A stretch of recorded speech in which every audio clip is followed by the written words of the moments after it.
কণ্ঠে তুমি তোমারি পানি তুলেছ, বুকের দেরাজে তুমি কুরআনের স্থান দিয়েছ।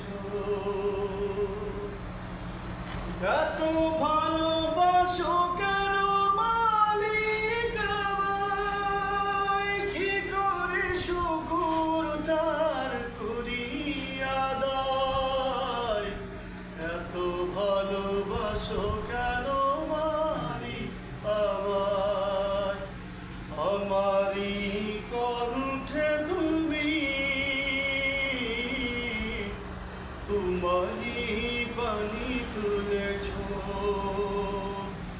বুকের দেরাজে তুমি